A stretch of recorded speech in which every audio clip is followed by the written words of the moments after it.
A former professional Major League Baseball player who later appeared on the reality show Bar Rescue has been arrested and charged with the murder and attempted murder of his in-laws.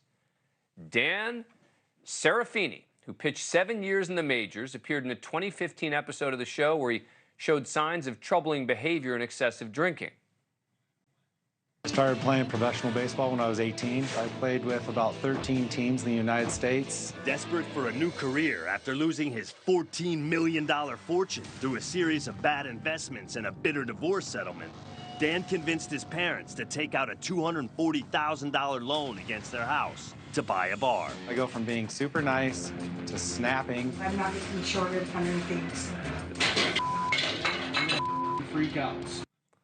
Now, according to police, this masked man spotted on surveillance video in broad daylight in June 2021 is Serafini outside the North Lake Tahoe home of his in-laws. 70-year-old Gary Spoor and his wife Wendy Wood. That video was taken just hours before Spoor was found dead from a single gunshot wound to the head inside the home. His wife suffered multiple gunshot wounds but survived, though she died a year later.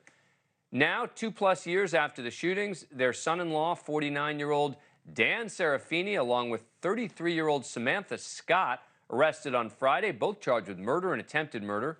The home that Serafini's in-laws lived in was apparently worth millions. They also own significant real estate in Seattle, which makes this part of that 2015 episode of The Bar Rescue particularly significant, as it features Dan's wife, Erin, the daughter of the eventual victims, as they detail their financial issues. It's really hard to see Dan struggle. His personality has definitely changed. I miss my old husband. On the verge of losing his bar, his house, and his parents' house, Dan is down to his final out. If I lose my parents' house, what am I going to do? Investigators believe Serafini got into his in-laws' house where he waited for, ambushed them, no signs of forced entry. Joining us now, Molly Jerome. She's a reporter at the Sacramento Bee who's been covering the story. Thanks, Molly, for coming on the show. Appreciate it. All right, so the wife, Erin's father's killed, her mother's shot, husband now charged. Has she said anything publicly? Not this time. The last time she was on the record was speaking to the San Francisco Chronicle in July, but she hasn't spoken anything since her husband was arrested on Friday. And what is the connection of this 33-year-old who was arrested with him, Samantha Scott? So in a statement, the other sister, Adrienne, said that she was a friend of Aaron Spoor. I believe investigators have said that she is believed to have been a nanny to the Spoor family at one point. Wow.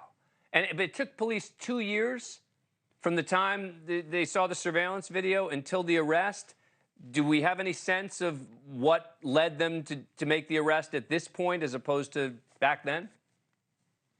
Well, initially after the murder, the case had gone cold for a while, and in February of 2022, Adrienne Spoor, the daughter, put forth a $150,000 reward for information.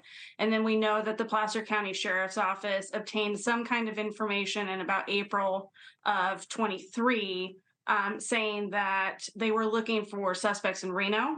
And then we know that they then made the arrest on Friday. So the case went cold for a while, but something obviously came up over the summer between April and now, and that's what's led investigators to finally make an arrest in this case.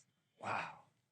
All right, Molly Jerome, thank you so much. It'll be very interesting to see if any of the video from the show is allowed into evidence in this case. I think it's probably unlikely, unless it's somehow going to prove that something that they're saying isn't true or whatever. But fascinating case. Molly will be staying on it, and hope you'll come back. Thank you. Thank you for watching. Go to newsnationnow.com to find NewsNation on your cable provider. And don't forget to click the red subscribe button below to get more of NewsNation's fact-driven, unbiased coverage.